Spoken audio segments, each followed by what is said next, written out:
Buenas tardes. Vamos a dar comienzo a la tercera conferencia del ciclo de la cátedra Red.es.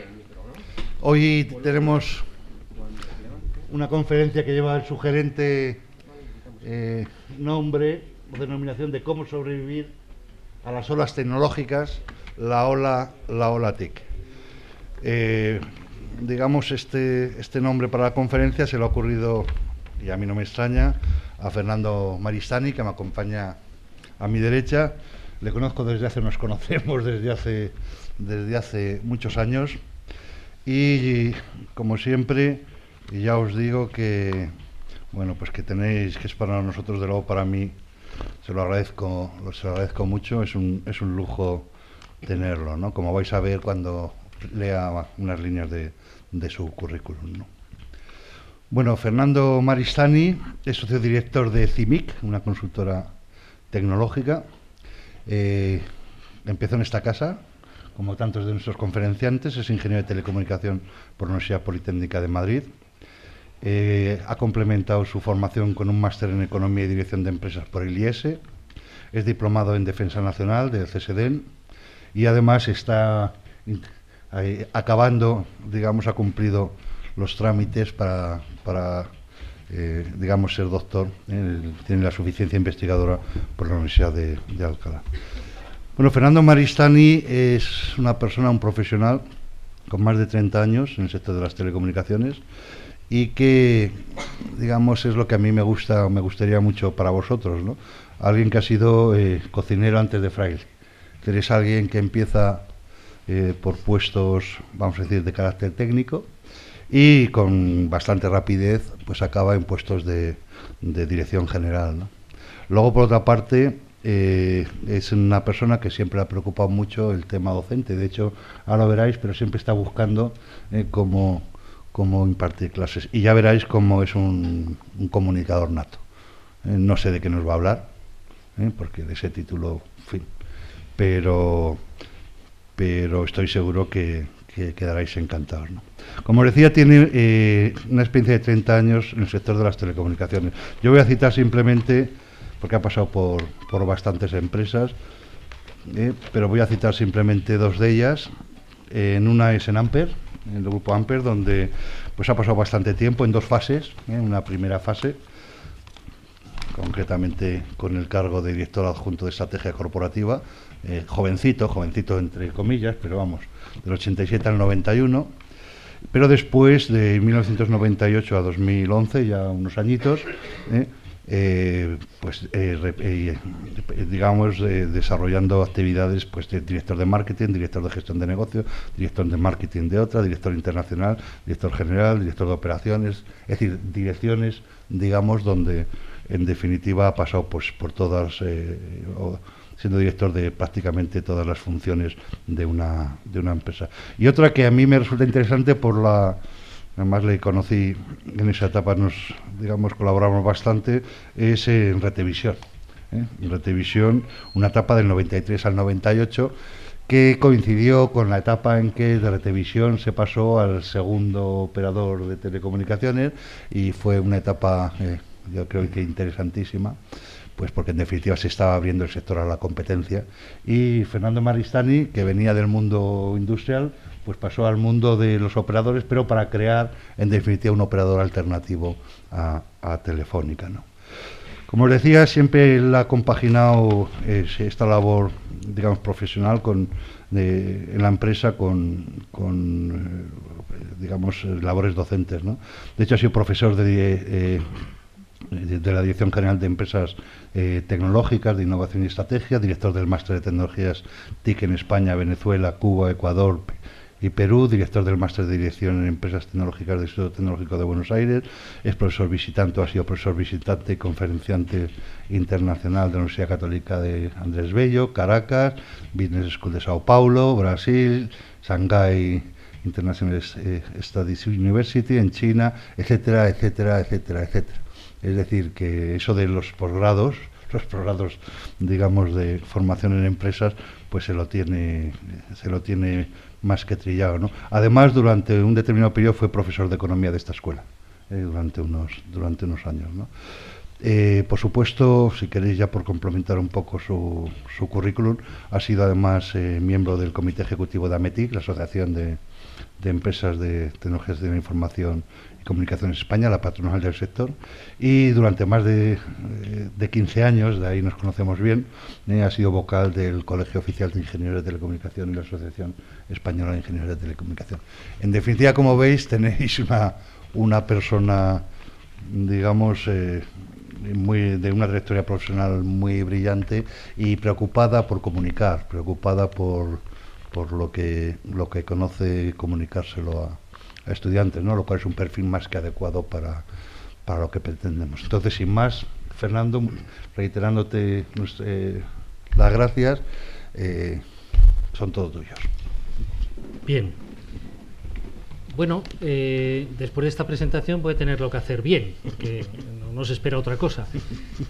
Y la verdad es que cuando la cátedra Red.es me propuso que os diera una charla, pues claro, aquí hay mucho catedrático listo, ¿no?, que sabe mucho, y yo pensé, ¿yo cómo puedo competir? ¿Qué puedo yo contar? Si ya lo del HSUFE se me ha olvidado, y eso del gap, que era como una cosa que el electrón iba dando saltos de un nivel a otro, eso tampoco me lo sé, tal. ¿Qué le puedo contar yo a esto? Si ni siquiera puedo ya integrar, ni derivar. Bueno, pues entonces se me ha ocurrido hablar de vosotros. La conferencia va sobre vosotros, porque la verdad es que si yo miro para atrás, no hace mucho, aunque no lo creáis, no hace mucho, yo estaba ahí sentado, donde estáis vosotros. Ahora estoy aquí. Cuando estaba allí, quería estar aquí. Me parecían que los tipos que estaban en este lado de la tarima eran muy importantes y que ganaban mucho dinero, y que yo quería ser como ellos. Ahora lo que quiero es ser como vosotros para tener toda la vida por delante. Pero con esto, si queréis, lo que vamos a hablar hoy es de... A ver si logro transmitiros algunas ideas que os pueden valer para cuando salgáis de esta escuela. Y vamos a hablar de las olas tecnológicas. La charla tiene varias partes, ya veréis que iremos centrándoos, pero en definitiva de lo que vamos a hablar es de vosotros. Aquí había una película muy bonita de una ola gigante, pero falta no sé qué códec o algo de eso, y como no he tenido ayuda de ningún ingeniero de teleco, pues no he sabido ponerlo. Pero bueno, vamos allá. ¿Cómo impactan las olas tecnológicas en las empresas, en las personas y en la sociedad? Vamos a ver si esto funciona, la tecnología. Me gustaría dar la charla de pie, espero que funcione. Vamos allá.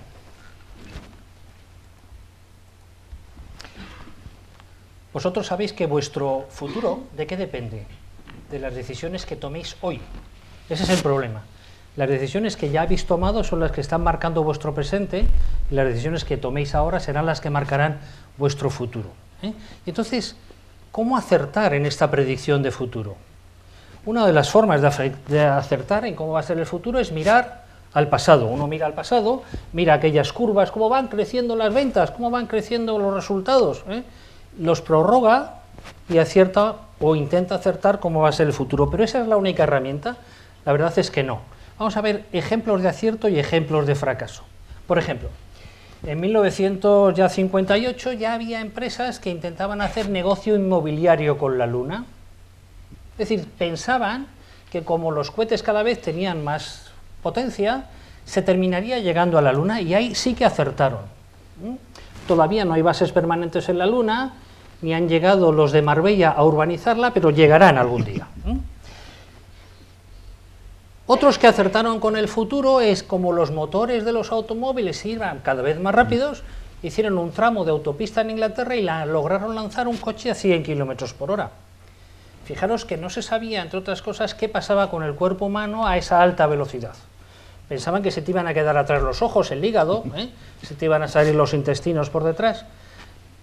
Vieron que no pasaba nada y acertaron viendo que los automóviles iban a llegar a esas altas velocidades. También los ingenieros industriales trabajaron mucho en eliminar el tic-tac, ese de los relojes mecánicos, que a veces es molesto. Se pasaron años y tiempo estudiando nuevos mecanismos para eliminar el tic-tac, pero sin embargo estos fracasaron. Lo lograron, pero no acertaron en que iba a venir el reloj electrónico, donde ahí no se mueve nada de nada, siempre está estático y por tanto no suena. Los que cableaban el Atlántico con cables que lanzaban hasta 11 kilómetros de profundidad y iban subiendo cordilleras del tamaño de los Andes, tenían el problema de que cuando se estropea hay que subirlo, arreglarlo y volverlo a bajar. Pero ¿qué pasa si te han tendido un cable por encima? Te han fastidiado toda la inversión, ¿no? Entonces todos los ingenieros se pusieron a hacer mapas muy complicados para que ningún cable pasara por encima del otro, pero no supieron darse cuenta que iba a venir el salto al satélite, saltas al satélite y bajas en el otro continente. Por lo tanto, este es un ejemplo de ruptura. Mirando al pasado, no se acierta a ver cómo va a ser el futuro. Todos sabemos que cuando vamos al campo, inmediatamente vienen las moscas, que es un bicho muy molesto, y entonces los ingenieros de la época inventaron un bacilo, de nombre dificilísimo de pronunciar, que inyectaban a las moscas, donde pensaban que una a otra se le iban a contaminar, iban a acabar con esa molesta especie. No conocían las cadenas genéticas y hoy en día sabemos que hacer eso es un disparate, ya que esa cadena afecta a otra y termina afectándonos a nosotros. En definitiva, la pregunta es, ¿qué hay en el medio para que solo mirando al pasado no acertemos a averiguar cómo va a ser el futuro? Aquí tenemos a dos de las grandes figuras de la humanidad, a Napoleón y a Julio César. De hecho, mucho de la cultura que tenemos hoy es de estos dos. Si agarramos a Napoleón, que vivió muchísimos años después que Julio César, y lo llevamos al palacio de Julio César, o al revés, se movería perfectamente por aquel palacio, le extrañarían un poco los colores, los cortinajes, pero lo demás todo igual. ¿Y si los llevamos a vuestro apartamento? Posiblemente morirían de hambre porque no sabrían ni cómo bajar al primer piso. ¿Qué ha pasado para que estos dos seres tan listos, que durante tanto tiempo se podían comunicar culturalmente, ahora en poco tiempo ya no puedan comunicarse, estén fuera de onda? ¿Qué hay en el medio? Ya tenéis que tener pistas. Imaginaros que vais por el desierto andando, y claro, un día, ¿qué veis? Arena, marrón, piedras. Al día siguiente, arena, marrón, piedras. Al siguiente, ¿qué esperas ver? Si miras al pasado, esperas ver arena, marrón y piedras, pero de repente, plas, llegas al cañón del Colorado, que lo que hace es que hay una ruptura del pasado hacia el futuro, a veces insalvable. ¿Cuál es esta ruptura en nuestros ejemplos? Es la tecnología. La tecnología hace que solo mirando al pasado no acertemos a ver cómo es el futuro, dado que hay una ruptura de ese continuo pasado, presente, futuro. De hecho, vamos a hablar de esas rupturas tecnológicas. La humanidad se ha movido mucho tiempo en este círculo virtuoso, que es que un poco de progreso económico genera progreso social. Por ejemplo, una tribu cazadora, primitiva, llega a un valle fértil, lleno de animales, lleno de frutas, y tiene un progreso económico muy grande, se alimenta fácilmente. Con lo cual puede liberar a unos miembros de su tribu para ponerse a pensar, a hacer dibujos en las paredes, a pensar en religión, a crear religiones, a crear filosofía, a hacer nuevas herramientas. Todo ese pensamiento provoca progreso económico, que a su vez genera progreso social, y en este círculo virtuoso es en el que se ha movido la humanidad durante miles de años. Pero es un círculo muy lento, lentísimo. Solo desde hace muy poco tiempo el círculo se abre porque aparece la tecnología. Continuamente cambios tecnológicos. Y se forma este triple círculo virtuoso, progreso tecnológico, progreso económico, progreso social, que dentro tiene otro círculo, y es el progreso económico lo que genera es riqueza. Las sociedades se hacen más ricas. El progreso social lo que genera es empleo y la productividad, y el progreso tecnológico lo que genera es mayor productividad. Menos gente produce más. De hecho, las tecnologías cuando llegan, lo que son conmutadores de renta. Cambia la recta de renta. Aquí tenemos los historiadores, que son esa gente que está en estas facultades de aquí al lado, y que en contra de lo que nos pasa a nosotros le regalan los títulos universitarios, pues los pobrecillos, pues claro, no tiene otra cosa que hacer más que perder el tiempo en estas cosas. Pero bueno, en definitiva, ¿qué es lo que han inventado? Han inventado una moneda donde intentan comparar la riqueza de los babilonios con la riqueza de los alemanes actuales. Y claro, le llaman a la moneda el ECU. Y entonces dicen, bien, las tribus cazadoras pues suben su renta hasta que, claro, los pobres animales se los han comido o están ya muy espabilados y ahí se limita la asíntota. Pero inventa la humanidad otra cosa, que es la sociedad urbana y agrícola. Ya no hay que ir a cazar a los animales, sino que los cultivas tú. ¡Pum! Ya hay un conmutador de renta, aparece esta curva verde. ¿Cuál es el siguiente? La sociedad industrial, y el siguiente es la sociedad en la que estamos ahora, que tiene muchos nombres, la sociedad en red, la sociedad de la información, etcétera, que es otro conmutador de renta que no sabemos muy bien a dónde nos va a llevar ni cuál va a ser la siguiente. En definitiva, cada vez que viene una ola tecnológica entra en dos fases. Los que dicen ¿qué es lo que dicen los historiadores? Lo que dicen es que cada 40 o 60 años hay una nueva tecnología que barre la sociedad, barre las empresas y todo lo cambia.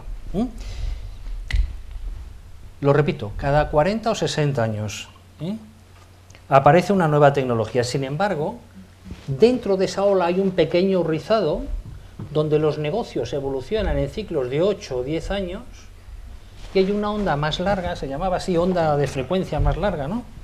Bueno, algo así se debe llamar, ¿no? Eso de las ondas, ¿no te acuerdas que iban por el cable? Que le poníamos como dos flechitas, ¿no? La banda de arriba, la banda de abajo, ¿no? Se lo saben mejor ellos. Con lo fácil que hubiera sido mandarlas así por el cable. Bueno, los telecos siempre las hemos mandado así, pero bueno. En definitiva, cada 100 años cambian las reglas de la eficiencia. ¿Qué quiere decir esto? Por ejemplo, hoy en día sabemos que nuestra ola, la ola de las TIC, lo que te permite es trabajar en movimiento, trabajar a distancia, crear riqueza en movimiento, ¿no? Bueno, pues los directores de recursos humanos de todas las empresas se dedican a fichar cuando llega la gente. Claro, han estudiado psicología, lo más probable, ¿no? No teleco. Bueno, pues esos pobres se dedican, todavía controlan la llegada de las personas, cuando la persona puede llevar 6 horas trabajando desde su casa. Y encima te dicen, ha llegado usted tarde.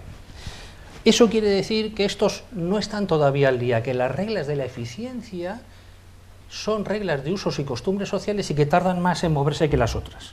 En definitiva, vamos a comentar algunas de las últimas olas que ha habido. Empezamos en el Reino Unido, que era la capital del mundo, el imperio que dominaba el mundo, y ahí viene la famosa revolución industrial. Si miráis, a los 60 años se produce la llamada ola del vapor, donde lo importante son las máquinas herramientas, el ferrocarril, las máquinas mecánicas, los que ganan dinero entonces son los ingenieros mecánicos. Y entonces empiezan a despuntar Estados Unidos y Alemania en 1875 y viene la ola del acero, donde las industrias básicas son la ingeniería pesada, la química, el carbón. Si os dais cuenta, en 1908 se produce la llamada ola del petróleo, donde lo importante es el desarrollo del automóvil, la petroquímica. Se empieza a gestar la Primera Guerra Mundial, porque como veis están los norteamericanos y los ingleses, sus primos, intentando dominar estas nuevas olas tecnológicas, y Alemania quiere su hueco en el mundo. En 1971 aparece la ola del silicio, la vuestra, la ola del silicio, donde lo importante son la informática y las telecomunicaciones. Y la nueva ola parece ser que todos dicen que es la nano o la geno, o una mezcla entre las dos. O sea, de las cosas pequeñas, tratamiento de moléculas elementales o de los genes. Esas son las nuevas olas. Lo que pasa es que ha empezado, no sabemos a dónde va a llevar ni qué consecuencias va a tener. Y la nuestra, pues tampoco sabemos muy bien cuándo va a acabar, pero ya está madurita. Entonces vamos a hablar de algunas de las olas importantes. Los que estudian las olas tecnológicas hay de dos tipos, como siempre, ¿no? En la viña del Señor, con dos opiniones diferentes. Hay unos que dicen que las olas importantes son aquellas que cambian los sistemas de producción.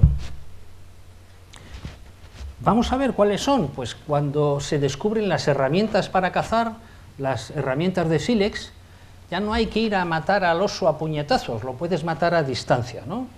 Resulta más cómodo. Por lo tanto, cambia la forma de producir los alimentos. Una revolución importantísima.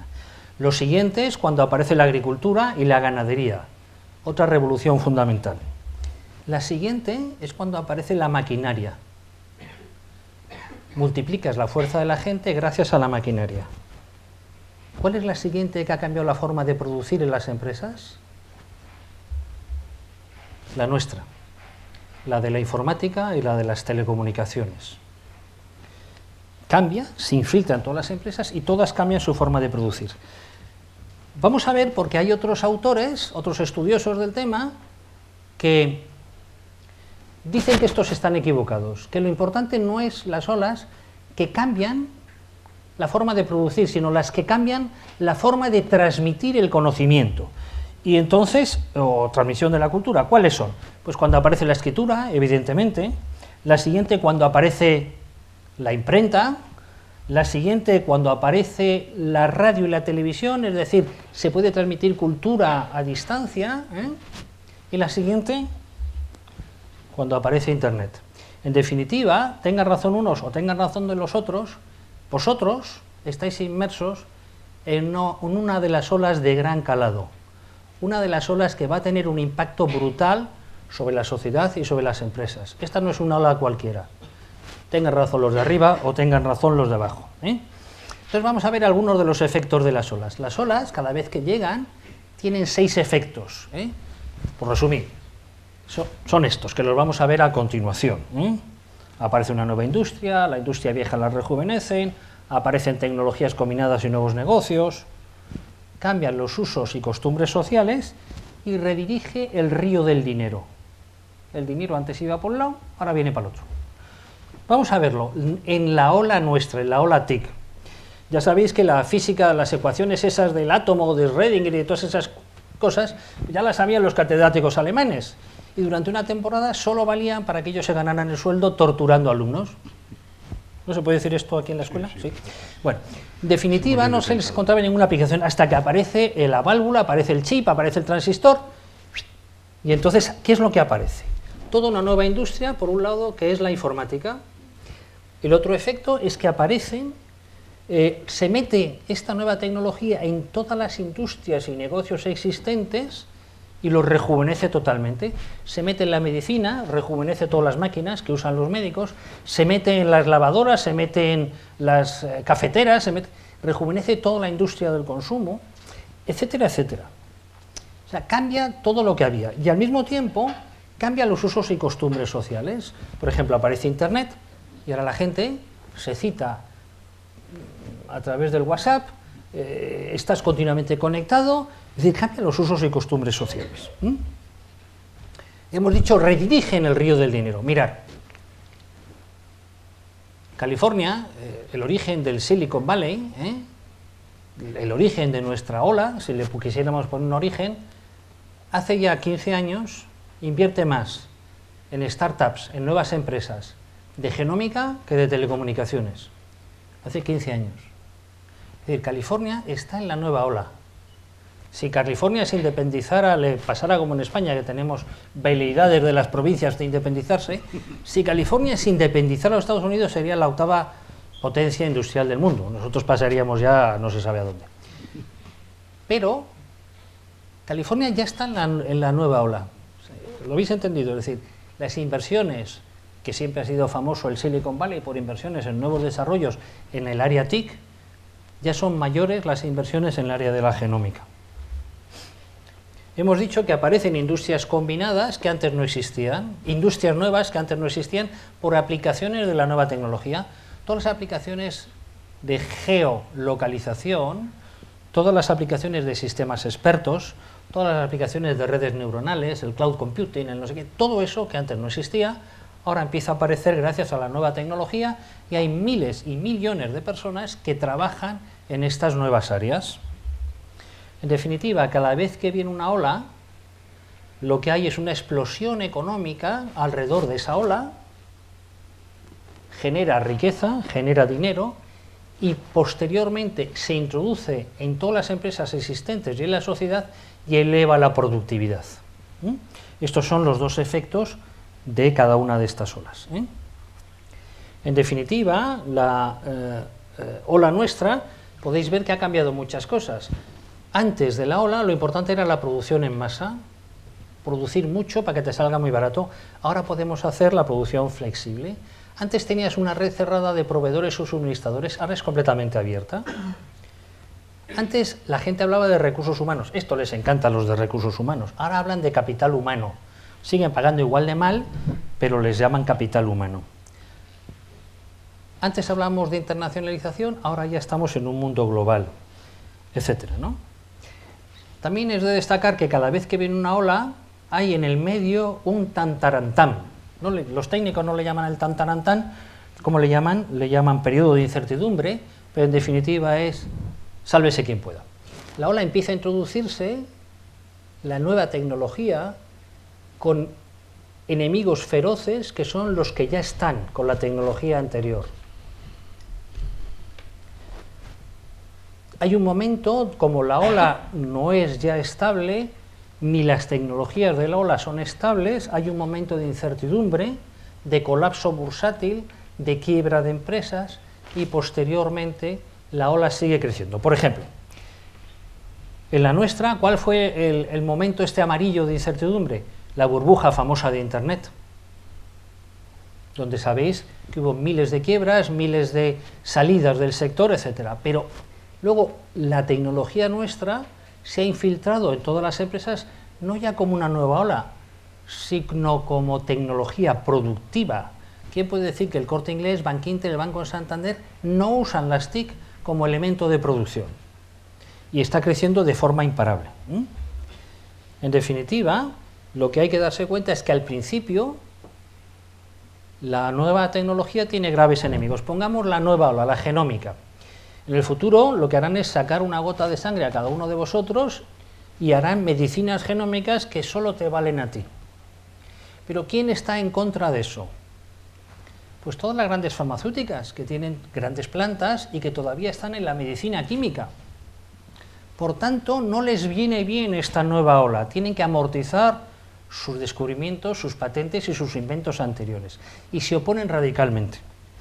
A la larga, irán infiltrándose e irán aceptándola como tecnología productiva.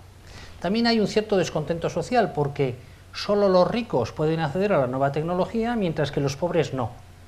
A la larga, todo el mundo accede. También hay una enorme divergencia entre las empresas que adoptan la nueva tecnología y las que no. Las que la adoptan empiezan antes a tener más productividad que las que no. Y en el medio está la línea esta azul, que es el intervalo ese del tantarantán o de momento de incertidumbre. Hemos hablado de las olas, vamos a hablar de otro tema, que luego enlazaremos. ¿Cómo funciona el pensamiento creativo? El pensamiento que permite innovar, que permite que las olas aparezcan y que dentro de cada ola aparezca una innovación. Vamos a hablar de Schopenhauer. Yo esto lo pongo para que veáis lo culto que soy, que no solo soy de Teleco. Schopenhauer es un tío que te lo lees y no hay quien lo entienda. Lo entendía su madre a las horas de cenar. Pero lo que viene a decir es que la realidad no existe. Vosotros parecéis gente maja, un poco de Teleco, se os ve muy serios y tal, pero a lo mejor no sois así, a lo mejor sois un conjunto de pulpos verdes, marcianos, pero me han dicho que sois de Teleco y os veo de otra forma, pero yo nunca podré saber si sois pulpos verdes o gente maja de Teleco, no lo podré saber nunca, porque lo que dice Schopenhauer, ¿y a usted qué más le da? Si usted lo único que puede saber es lo que usted percibe. Entonces, si lo único que existe es lo que imaginamos, y la palabra ingeniero viene de aquel que con su ingenio crea nuevas realidades, podemos mezclar ambas ideas, es decir, solo aquello que imaginamos llegará a ser realidad. Cualquier cosa que, según Schopenhauer, que seamos capaces de imaginar, será realidad. Vamos a verlo. Entonces, si la gente con imaginación como vosotros, le llamamos agentes del cambio, gente que puede cambiar las cosas. Si Schopenhauer, si vosotros, en lugar de ser unos cutrillos, pensáis a lo grande, imagináis, si no imagináis nada, la conferencia no sirve de nada, pero si soñáis a lo grande, si Schopenhauer tiene razón, cualquier cosa que seáis capaces de imaginar será posible. Vamos a ver algún ejemplo.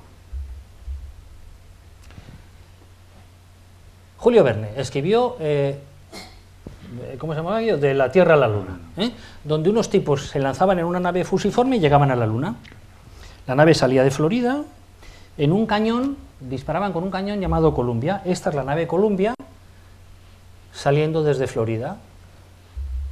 Y, según el libro de Julio Verne, volvía, que lo escribió 200 y pico años antes que esto, según el Julio Verne, amerizaban, y esta es la nave Columbia amerizando a 4 kilómetros de donde dijo Julio Verne. Entonces, ¿en presencia de qué estamos? ¿De que Julio Verne era un profeta que veía el futuro? Siguiente ejemplo. Bueno, esta era la Estación Espacial Julio Verne de la Unión Europea, que como nos hemos quedado sin dinero con esto de la crisis, ya no paso la diapositiva. Este es el Nautilus, escribió lo de 20.000 leguas de viaje submarino, donde había una nave de hierro, las únicas que había eran de madera, y esta iba por el medio del mar. Este es Isaac Peral, un ingeniero español que inventó el Nautilus.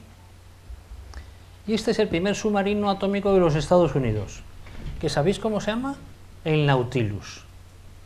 Y la pregunta es, ¿cómo supo Julio Verne que cientos de años después un almirante norteamericano iba a ponerle al primer submarino Nautilus? ¿Ante qué fenómeno estamos? ¿Puede ver el futuro? ¿O estamos ante otro fenómeno? Que Julio Verne es un agente del cambio con mucha imaginación y lo que hace es siembra en la mente de muchas generaciones y de muchos ingenieros una idea, y es, puede haber naves de hierro que naveguen entre los mares. Puede haber viajes a la Luna, y poco tiempo, algún tiempo después, poco en el sentido general del tiempo de la humanidad, esos que se les ha sembrado esa idea en su cabeza dicen, pero si yo tengo las piezas para hacerlo, y van y lo hacen. Pero fijaros que no solo se siembran en la mente de la gente ideas positivas. Julio Verne escribió un libro que se llamaba Master of the World, donde había un malo malísimo que asaltaba un medio aéreo, secuestraba un medio aéreo. El malo se movía en un avión, el medio aéreo único que había entonces era el dirigible, y el malo se movía en un avión que no tenía hélices, echaba aire por detrás. Pero claro, una vez que tú plantas en la cabeza de la gente que se puede secuestrar un medio aéreo, todos jodidos cada vez que vamos a Barajas con nuestra bolsita de plástico enseñando el cepillo de dientes. O sea que no solo plantas en la cabeza de la gente ideas positivas, puedes plantar ideas negativas. Julio Verne, en un artículo en el periódico en 1889, dijo que se imaginaba un periódico en el futuro que no sería de papel, que los usuarios lo leían, sino que el periódico hablaría a la gente. Estaba inventando el telediario. Dijo que existiría publicidad atmosférica. En el libro Los 500 millones de la Beguna había un austriaco que tenía la teoría de que era una raza superior y que por tanto podía anexionar o extinguir a las razas de al lado. No sabemos si Hitler lo leyó, pero parece que sí, y le dio alguna que otra idea. El malo se llamaba Herr Schultz. Y escribió un libro que no le quisieron publicar porque ya les pareció una chorrada absoluta, ¿no? Se llamaba París en el siglo XX. Se imaginaba que París iba a ser la sociedad más avanzada, donde la gente se movería alrededor de París o por el interior de París en trenes que contaminarían menos que cualquier otro medio. Estaba inventando el metro. También dijo que algunas de las esquinas más elegantes de la ciudad tendrían iluminación por la noche, porque cuando lo escribió las ciudades no estaban iluminadas por la noche. Dijo que habría rascacielos de vidrio, y lo que dijo es que se inventaría una cosa que llamaba el telégrafo eléctrico, que permitiría una correspondencia directa entre gente lejana y que permitiría guardar el secreto de los negocios. ¿Cómo le llamamos hoy al telégrafo eléctrico? Correo electrónico. Dijo que los valores de las acciones en Nueva York y tal, en lugar de tener que esperar que llegara un barco con las cotizaciones de las acciones, se verían en paneles luminosos simultáneamente en las principales bolsas del mundo. Este es el panel del Nasdaq. Dijo que habría una cosa que llamaba el telégrafo fotográfico, que permitiría mandar firmas e imágenes a gran distancia. a través de una red que cubriría todo el planeta. ¿Cómo llamamos al telégrafo fotográfico? Fax. ¿Y cómo llamamos a la red que cubre todos los mares? Internet. Este es el plano de Internet en un momento cualquiera. En definitiva, lo que quiero deciros es que Julio Verne no es un profeta, no ve el futuro, simplemente tiene imaginación, es un agente del cambio, siembra ideas en la mente de los demás que lo que hacen es transformar el futuro. El futuro que imaginó Julio Verne se ha hecho realidad. Por tanto, para imaginar cómo va a ser el futuro no solo basta mirar al pasado, sino también tener imaginación e inventar un futuro propio. Sin embargo, la mayoría de vosotros y nosotros, toda la humanidad tiene enormes barreras mentales que le impiden imaginar cosas diferentes de lo habitual. Este es Bannister, que se pensaba que el ser humano no podía correr una milla en menos de 4 minutos, y esto era un axioma, pero hubo un médico que dijo, yo no veo ninguna causa, solo uno en la humanidad, para que esto ocurra. Se entrenó, y este es el momento en el que delante de fotógrafos demostró que se puede correr una milla en menos de 4 minutos. Bueno, pues se le cae la barrera mental a la humanidad, y ese mismo año 22 atletas más lo consiguen, y al año siguiente masivamente 300. ¿Por qué? Porque hasta entonces la humanidad tenía la barrera mental de que eso no se podía hacer. Este es el Titanic, que independientemente de esa película de Leonardo DiCaprio, que al final termina tan mal el pobre, pues la verdad es que los ingenieros que habían hecho el Titanic le llamaban el insumergible. Y la verdad es que cuando se empezó a hundir, con esa idea de que era la obra maestra de la ingeniería humana y que era insumergible, no reaccionaron a tiempo, dejaron transcurrir varias horas hasta que se dieron cuenta que de verdad se hundían, porque tenían la barrera mental de que eso no se podía hundir. Esta es la National Car Register, que tenía el 90% del mercado mundial de cajas registradoras, y tenía una pequeña división que hacía ordenadores personales. Ninguno de los listos de esa compañía se dio cuenta de que el ordenador personal iba a sustituir a la caja registradora. Y en 4 años pasaron del 90% al 10%, y tuvieron que despedir a 22.000 empleados. Y las acciones se usaban en los servicios de la empresa. Porque tenían la barrera mental de que la fortaleza era tal que no podían quitarles ese mercado. Esto pretende ser los ferrocarriles norteamericanos. ¿Os acordáis de las películas que salen del oeste tendiendo las vías, en el medio los matan los indios, pero al final viene John Wayne o Clint Eastwood y los salvan? Y al final las unen, y entonces empiezan un fabuloso negocio de llevar personas y mercancías por tren de un lado al otro del enorme país. Y definieron su negocio de la siguiente forma: somos compañías, fijaros lo importante que es la definición del negocio, somos una compañía que transporta personas y mercancías por tren. Con esta definición, ¿tienen alguna barrera mental que les impide hacer algo más? La respuesta es sí. Lo tenían todo para haber hecho ¿qué? Tenían el dinero, los clientes, el potencial, ¿para hacer qué? Para hacer las compañías aéreas, pero como ellos habían definido su negocio desde el punto de vista de lo que eran realmente unos ferroviarios, no se les ocurrió nunca que lo tenían todo para crear los transportes aéreos, y ninguna compañía de ferrocarril creó nunca el transporte aéreo. Barrera mental. Por lo tanto, lo que yo quiero transmitiros es que todas las barreras mentales que tengáis las rompáis y os asoméis a un nuevo mundo. Poner en duda todo lo que sabéis. Aquí hay uno que curiosamente viene a decir lo mismo que digo yo, que es Albert Einstein. ¿Qué es lo que dice Einstein? Fijaros que se suponía que era el que más sabía del momento, y además él lo sabía, ¿no? Que se le consideraba así. Pero lo que dice es: la imaginación es más importante que el conocimiento. Esto que lo diga yo, ¿no? pero que lo diga él. También dice, fijaros, nuestra imaginación es el instrumento más importante para crear un futuro que no se puede predecir solo mirando el pasado. ¿Qué es lo que está diciendo? No solo mire el pasado, sino use la imaginación para ver cómo va a ser el futuro, tanto de la sociedad, como de las empresas, como el de cada uno de vosotros. También dice, la imaginación lo es todo. Es la vista previa de lo que la vida nos va a traer. Nos quedamos por aquí porque vamos a dar un salto más, el pensamiento creativo. ¿Cómo funciona el cerebro? A ver si os enteráis cómo debe funcionar el cerebro. Vamos a poner, creo, 4 ejemplos de grandes genios de la humanidad. No, tres ejemplos de grandes genios de la humanidad. El primero es Kekulé. Kekulé era un químico que sabía todo lo que había que saber de química y estaba buscando cuál era la estructura del benceno.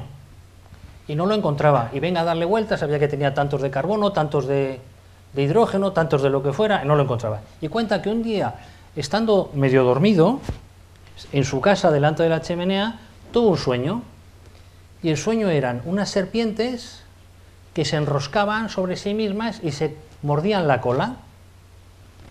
¡Pum! Se despierta del sueño y se da cuenta que el cerebro le ha dado la solución que no encontraba, cómo era la molécula del benceno, porque era la primera molécula circular, cerrada sobre sí misma, por eso no le encajaban nunca las valencias.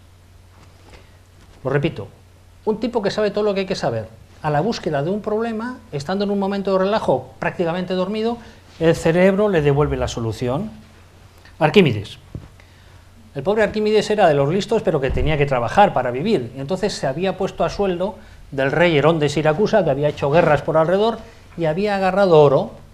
Herón se mandó a hacer una corona, se la hizo un orfebre. Cuando el orfebre le devolvió la corona, Herón algo sospechó. Entonces llamó al sabio de la corte, a Arquímedes, y le dijo, oye, me han tomado el pelo, ¿hay aquí tanto oro como el que yo di? Y el pobre Arquímedes se vio en un problema, se iba al INEM, se iba al paro porque no encontraba la solución. Entonces lo que dijo, bueno, vamos a fundir la corona, y entonces, dijo el rey, no, de fundir la corona para ver el volumen, nada. Entonces se puso a pensar, y lo que cuenta Arquímedes es que un día estaba en la bañera, ahí, imaginároslo ahí, calentito en su bañera, medio dormido, y descubre el principio de Arquímedes. Eso de que un cuerpo sumergido en agua flota y tal. Entonces salió corriendo por la ciudad de Siracusa diciendo Eureka. Eureka en griego significa lo encontré. Inmediatamente agarró la corona, la metió en agua, vio el volumen, se dieron cuenta de que ahí no había tanto oro como el que habían dado, y la humanidad ganó un principio de matemáticas más y un orfebre menos, porque al orfebre le cortaron inmediatamente la cabeza. La historia es muy fina, ¿no? Entonces evita partes de la historia. No nos cuenta qué es lo que le flotaba a Arquímedes en la bañera para que se diera cuenta de este principio matemático. Bueno, en definitiva, hemos visto a 2 genios de la humanidad. El primero es Kekulé, el segundo Arquímedes. ¿Quién puede ser el siguiente? ¿Tú no me habías dicho que estos eran listos? A estas alturas de la conferencia ya lo tenéis que saber. El siguiente soy yo, claro. Bueno, pues yo he venido a hablar de mi libro, de mi proyecto fin de carrera de Teleco. Aquello no funcionaba. Yo me tiré 6 meses con una beca haciendo un microprocesador que tenía que hacer ahí un software en ensamblador, le daba al botón aquel, tenía que encenderse un LED verde, ¡pum!, rojo. Repasaba el ensamblador, repasaba el microprocesador. Aquello no funcionaba ni para atrás. 6 meses así, ¿no? Le echaba la culpa a los catedráticos de la escuela, decían, estos me han enseñado poco. Bueno, el caso es que un día iba en el autobús, supongo que muy despistado, mirando el personal que había enfrente, o medio dormido, no lo sé, y pum, se me ocurrió, ¿no sería que uno de estos pulsos que yo esperaba alto y que controlaba por algún espurio bajaba?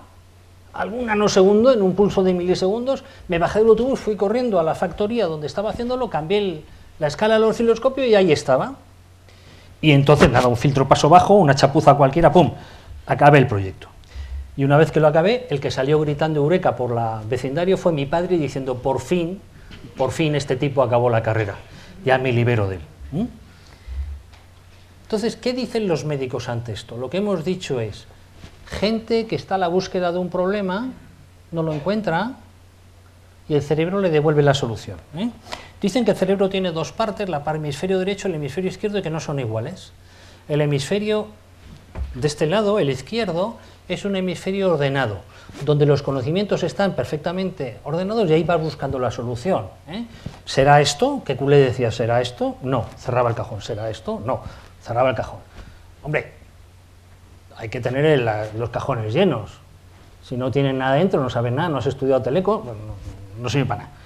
Total, hemisferio ordenado, que funciona, pero claro, ahí le planteas el tema y él va buscando la solución. El otro lado es como una fiesta hippie. Las ideas dan vueltas por ahí, se van con una, se van con otro, un porrete, tal. Entonces, ¿qué dicen los médicos? Que, bueno, dicen que hay miles de conexiones entre un lado y otro. ¿Y cómo funciona el cerebro? Dicen que tiene 6 fases, el pensamiento creativo. Lo primero es, en la parte ordenada, te planteas el problema, vas buscando la solución. Atentos todos, porque esto me ha costado una tarde entera en hacer. Ahí veis el cerebro pensando. Vosotros lo haréis en un minuto, pero a mí me ha costado una tarde entera que el cerebro piense. Bien, en un momento determinado el cerebro se va cansando, se aburre de pensar siempre lo mismo y se lo pasa al hemisferio hippie. Entonces, el punto número 2 es le paso la pregunta sin darme cuenta al lado izquierdo, al lado derecho del cerebro, y ahí se queda incubándose la idea, dando vueltas en la fiesta hippie a la búsqueda de que aparezca algo. ¿Os acordáis que culé ante la chimenea? Ahí estaba pensando. Entonces, este lado, de repente, ¡pum!, descubre la solución. Ahí tenéis, ¡plas!, la explosión, ha encontrado la solución.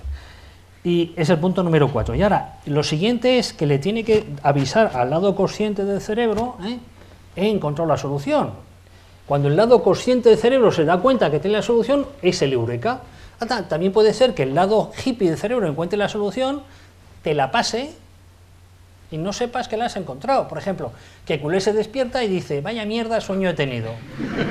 Asquerosas serpientes comiéndose la cola. Claro, hay que darse cuenta que tiene la solución. Bien, entonces estos son los 6 pasos del cerebro. Bien. Para que veáis un test médico, que no es lo mismo el lado hemisferio derecho que el hemisferio izquierdo, los médicos intentan ver por qué lado metes la información en el cerebro y luego se la pasas al otro. Entonces, ¿quién ve a la muchacha girar en el sentido de las agujas del reloj? Que levante la mano. ¿Quién la ve girar en el sentido contrario? Cuando en el instante que la veáis cambiar de sentido, decir ya. Pero no todos lo dicen al mismo tiempo, yo no estoy tocando nada, ni Jorge tiene ahí un mando. ¿Qué es lo que pasa? Que dependiendo por qué lado te entre en el cerebro y la pases al otro, puede entrar por el derecho la información o la pases al izquierdo, la ves girar en un sentido o en otro. Y esto lo usan los médicos para saber cuál de los dos hemisferios está más desarrollado. ¿De acuerdo?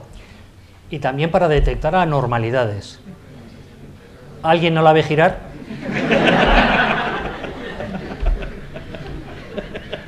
¿Alguno ve un hombre? Bueno, vamos bien. O no hay anormales o es muy mentiroso. ¿Lo entendéis, no? Entonces, lo que dicen es, si usted la ve girar en el... Yo pensaba, yo soy ingeniero, por tanto tengo que ser, además de teleco, ¿no? Cuadriculado, ordenado, tal. No, yo la veo girar en el sentido de las agujas del reloj. Por tanto, estoy orientado a los sentimientos, veo el panorama general. Cuando alguien me habla, interpreto la frase, porque los que la ven girar en el sentido contrario a las agujas del reloj son muy ingenieros. Te comes una palabra en la frase y ya no la entienden. Yo sé ir a los sitios, pero no sé cómo se llaman. Los de aquí saben perfectamente el nombre del sitio. Estos son muy orientados a las matemáticas, el otro sabe orientado a la fantasía, es decir, no funcionan igual, ¿no? En definitiva, cuando os cambia, es que los dos hemisferios los tenéis más o menos equilibrados y vais pasando la entrada de información del uno al otro o del otro al uno. ¿Vale? Bien. Vamos a acabar ya la conferencia con la última parte, ya acabamos en 5 minutos. Y es qué actitud tenéis que tener vosotros personalmente, y ya empezamos a hablar de lo vuestro, en esta ola que tanto lo cambia y donde hay tanta innovación y tanta intranquilidad. Esto es el juicio de Galileo Galilei, que se le ocurrió decir que no era el Sol, ¿cómo era? Que el Sol no gira alrededor de la Tierra, sino al revés. Era una verdad incómoda para la Iglesia de aquellos momentos y lo hicieron un juicio y estuvieron a punto de cargárselo, ¿no? Era un tipo listo y por tanto se fue capaz de decir, no, perdón, me he equivocado. Dicen que cuando salía del juicio le dijo a sus amigos, Eppur si mueve, y sin embargo la Tierra se mueve, no es el centro del universo. Pero la pregunta es, ¿quién juzgó a Galileo? ¿Los listos de la época o los tontos de la época? ¿Quién estaba en la Iglesia? ¿Todos los listos? El niño que era tonto lo dejaban a cultivar las patatas, el niño que era listo a monaguillo, no sé qué, tal, inmediatamente ascendiendo en la Iglesia. Es decir, los que juzgan a Galileo son gente lista, muy bien preparada y acomodada. Entonces, la pregunta es, los enemigos de la innovación, lo repito, es gente bien acomodada, apoltronada. ¿Quiénes son los enemigos de la innovación hoy? Que vosotros conozcáis. ¿Qué tipo de personas son los enemigos de la innovación? ¿Qué nombres y apellidos tienen? Lo repito, gente bien preparada, que va a ocupar o está ocupando puestos medios ya en la sociedad. Pues los principales enemigos de la innovación en las empresas, dentro de nada, sois vosotros. Vosotros, gente bien preparada, que estará en un puestecillo en medio de la sociedad, y cuanto más tiempo pase, más apoltronados estaréis, y por tanto seréis más enemigos de cualquier innovación. Vamos a ver ejemplos, y lo que yo quiero transmitiros. Vosotros podéis tener dos actitudes ante la vida: ser el profesor Jones, va con sus gafitas y su pajarita, o ser Indiana, tío, va con un látigo y le da un mordisco a la primera señora que se le pasa por delante. Es decir, actitud que permite la innovación o el que no la permite. Vamos a hablar del profesor Jones y los errores que cometen los profesores Jones. Esta es Alicia Keys, que como sabéis tiene todos los Grammys y todas las cosas, que inventó un nuevo estilo de música. Fue con su disquito a ver a las discográficas y los expertos, los listos de las discográficas, los que saben qué se vende en música, le dijeron no. Dijeron, tienes una voz bonita, pero cambia de estilo. Ella persistió y lo logró. Esta es Ana Patricia Rowling, que escribió su libro y fue a ver al profesor Jones de las editoriales. Y le dijeron, nunca se ha vendido un cuento para niños de más de 50 páginas. El tuyo tiene 450, quita 400 y vuelve. Ella insistió y no solo escribió uno de 400 o 500 páginas, sino 6 tomos, y es más rica que la reina de Inglaterra. Pero no nos importa lo rica que sea ella, nos importa la actitud de la persona bien acomodada y bien preparada, que no supo reconocer la innovación. Este es el pobre Van Gogh. Van Gogh no vendió un cuadro jamás, nunca, ninguno, en toda su vida. Al final se volvió loco, se cortó una oreja y dijo, yo arriesgué mi vida por mi trabajo y mi razón, es decir, mi arte, nunca lo entendió nadie. ¿Quién tenía que comprarle los cuadros a este hombre? ¿Los marchantes de arte? ¿Los que sabían lo que era el arte? Ninguno de ellos supo reconocer que este era un artista. Este es el Río Tinto. El Río Tinto, que sabéis que pasa por ahí por unas minas que me parece que eran de pirita, ¿no? Está plenamente contaminado y por eso tiene un color de río tinto, de vino tinto. Todos los expertos decían que ahí no podía haber vida, en un medio ácido no puede haber vida, hasta que solo uno dijo, a lo mejor hay. Fue allí y miró y encontró 1100 especies de hongos, centenar de algas y 1000 porquerías más.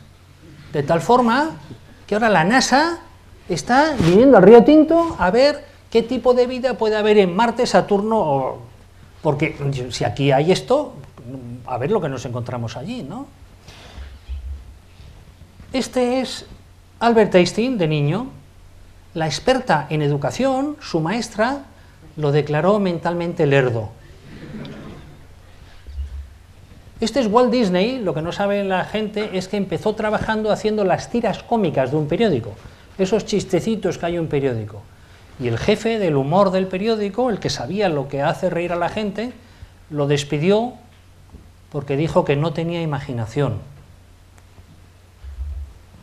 Esta es Marilyn Monroe, la guapa de la época, que intentaba hacer su carrera de modelo, y las expertas en modelos, las agencias de modelos, le dijeron: sería mejor que hicieras un curso de un secretaria o buscaras un buen marido.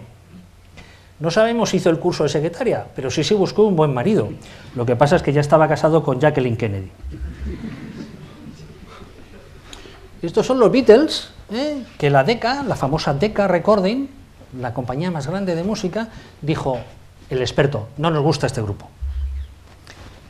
Este es el de los nuestros, el de la barba. Bueno, los dos tienen barba, el de allí. Este es Alexander Graham Bell, en el medio la primera conexión telefónica que hizo, y el otro es el presidente Rutherford de Estados Unidos, que dijo, al ver la conexión telefónica: extraordinario invento, pero ¿quién lo va a usar? Y no lo apoyó. No lo apoyó. Este es Edison, que hizo 2000 experimentos hasta tener la bombilla. Y él le dijo: ¿por qué tantos fracasos? Y dijo: no, yo no he fracasado nunca, he hecho un solo experimento de 2000 pasos. ¿Qué consecuencias sacamos? Que lo importante, la actitud mental que tenéis ante el fracaso es no rendiros, volverlo a intentar. Segundo, cuando estaba inventando la bombilla, uno de esos 2000 pasos, uno de esos 2000 experimentos, la bombilla explotó, el laboratorio reventó, estuvo a punto de matarlos a él y a su ayudante, y él se levantó rápidamente y se puso a escribir. El ayudante, que debía estar hasta las narices de él, le dijo: ¿pero qué escribes? Si hemos vuelto a fracasar. Dijo él: no, hemos encontrado la forma de hacer una bomba con una bombilla, no hemos fracasado. Es decir, de cada fracaso se puede aprender algo. Lo digo porque tendréis fracasos en vuestra vida.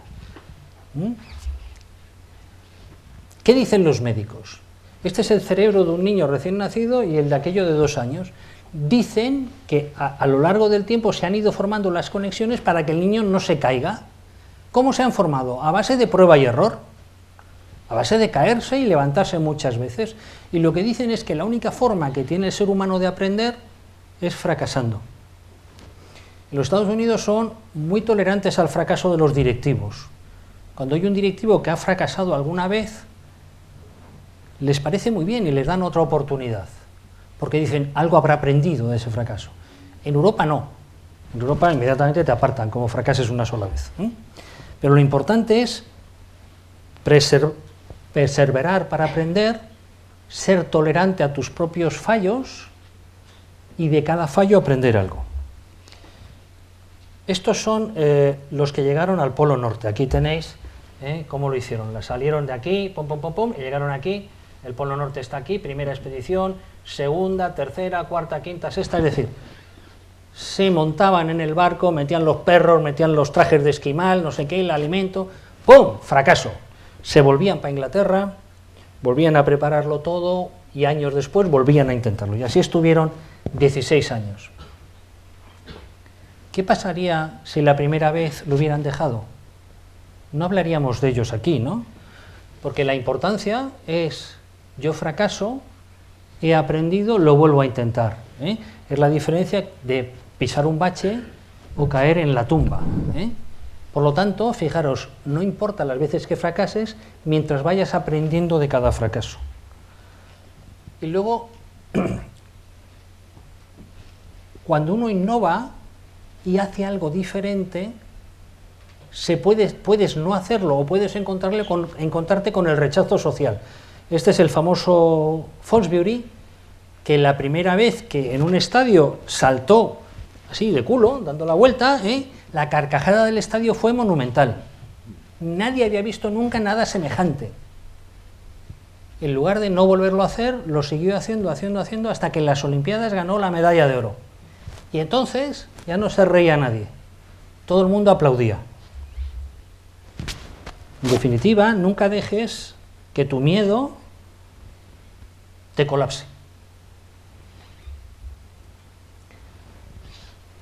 Otro pensamiento es, fijaros, lo importante en este mundo de cambio que vais a vivir con la ola tecnológica, la crisis, el no sé qué, el Rajoy, el otro, con todo esto que vais a vivir ahora, que llevamos viviendo nosotros un montón de tiempo, pero parece ser que ahora es más profundo, la especie, según Darwin, que sobrevive no es ni la más fuerte ni la más inteligente, sino la que mejor se adapta a los cambios. En nuestro sector es un sector de profundos cambios, donde nada permanece, todo cambia, nunca tienes trabajo, viene una nueva tecnología, lo que ahora se lleva ya luego no se lleva, y eso te provoca una enorme erosión mental. Lo importante es saber adaptarse a estos cambios. Por ir resumiendo, la NASA está viendo a ver qué características deben tener los mejores de la humanidad para meterlos en un cohete y mandarlos a Marte. Y han puesto 10 características. Ser optimista, una de ellas, ¿no? Imaginaros que van ahí hacia Marte, en la nave, los 4 tíos ahí metidos, y empieza a decir uno de ellos, pues no sé, yo no sé si vamos a llegar, me parece a mí que no vamos con buen rumbo, puede ser, ¿no? Confianza en sí mismo, Responsable de su suerte. ¿Qué quiere decir responsable de su suerte? Que el futuro no te lo imponen, te lo inventas tú, vuestro futuro lo tenéis que inventar vosotros. El número 10, resiliencia, que significa capacidad para fracasar y volverse a levantar. Fijaros cómo la NASA está diciendo muchas de las características que hemos dicho en esta conferencia. El número 6 es tranquilidad ante la incertidumbre. Vuestro futuro es de plena incertidumbre. Yo es lo que peor he llevado en mi carrera profesional, la incertidumbre de nuestro sector. Y siempre eso me ha erosionado mucho. Tenéis que tener tranquilidad ante la incertidumbre. Y luego confiar en la gente que os rodea. Este Shackleton, que cuando iba a ir al Polo Sur, en este caso, escribió un anuncio en los periódicos, a ver si hubierais escrito vosotros. Decía, se buscan hombres para duras jornadas, pequeño salario, inmenso frío, peligro constante, vuelta a salvo dudosa, honor y reconocimiento solo si se vuelve, solo si hay éxito. ¿Alguien creéis que puede escribir este anuncio? Bueno, pues ante esta idea loca, tuvo que hacer una selección de personal en un barecito de la Patagonia Argentina, donde los puso a todos en fila y los fue entrevistando a ver a cuáles contrataba y a cuáles no. Es decir, confiar en que ante cualquier idea innovadora que tengáis, hay gente que os puede acompañar en esa idea. Por ir acabando. Fijaros lo que decía Séneca. Dice, la suerte, vuestro futuro, la suerte que podáis tener en vuestra vida es lo que sucede cuando la preparación encuentra la oportunidad. Vosotros estáis preparados, estáis a punto de acabar una de las carreras más duras que hay en España, no, la más dura y posiblemente la del mundo. No señala a nadie. Lo estáis preparados, lo único que hace falta es la oportunidad, porque si surge la oportunidad y no estáis preparados, la oportunidad será para otro.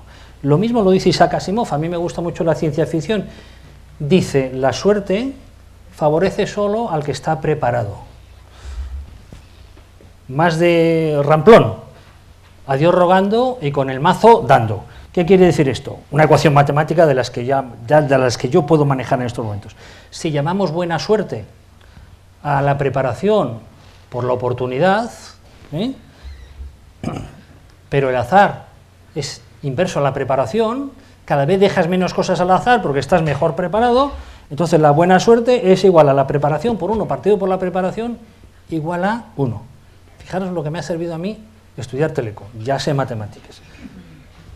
Lo que quiero deciros es, vosotros tenéis gran parte de la preparación que os hace falta ya conseguida.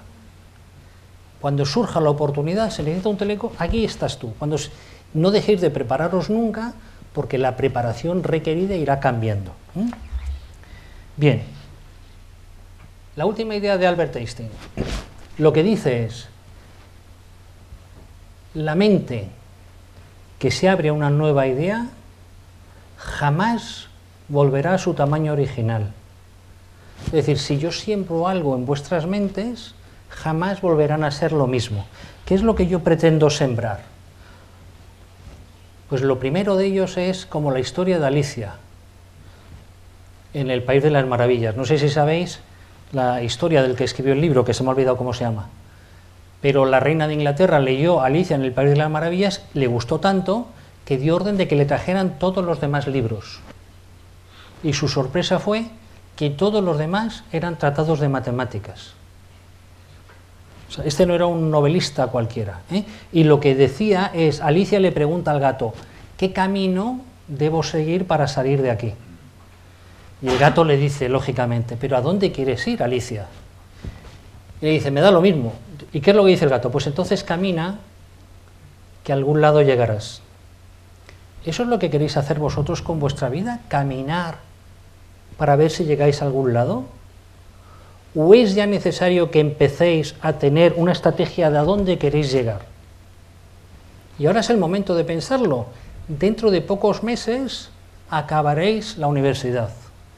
¿Tenéis ya una estrategia, un sitio al que queréis ir? ¿Tenéis una estrella polar que os guíe?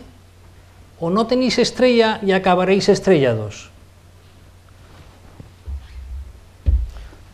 Por lo tanto, tenéis que tener esa estrategia e imaginar un futuro para vosotros, con la idea aquella de Schopenhauer. Porque solo si imagináis a lo grande, lograréis algo parecido. Si lo que imagináis es yo voy a hacer un telequillo aquí que programa en Basic de 9 de la mañana a 6 de la tarde, voy y vengo cutremente a la oficina, eso es lo que conseguiréis. Pero ¿por qué no imagináis algo más? ¿Por qué no os imagináis un futuro para vosotros mismos que terminará haciéndose realidad sin duda? Esa es la idea que yo quería poneros en vuestra mente. Y luego otra, que yo no sé si sois muy conscientes. Si cada uno de vosotros fuera un grano de piedra de esta pirámide y el resto de la gente de la humanidad los demás granos de piedra, ¿dónde estáis vosotros en la pirámide? ¿Lo tenéis claro o no? ¿Estáis abajo? ¿Estáis en el medio o estáis arriba?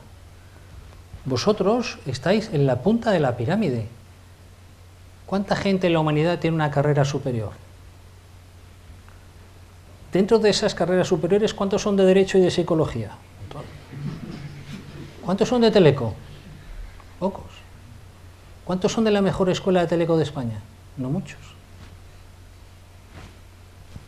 Mirad la humanidad. No solo a vuestros compañeros y amigos. Estáis ya encima, por la preparación que tenéis, estáis en la punta de la pirámide. Y por tanto, cuando imaginéis ese futuro para vosotros que se terminará haciendo realidad, tener en cuenta que tenéis una responsabilidad social para todos los que no han podido lograr lo que vosotros ya tenéis. Todo el resto de granos de arena que están por debajo de vosotros en la pirámide. Estas son las ideas que yo quería contaros. Espero haberos cuando menos entretenido. Doy por acabada la conferencia. Si tenéis alguna pregunta, no sé.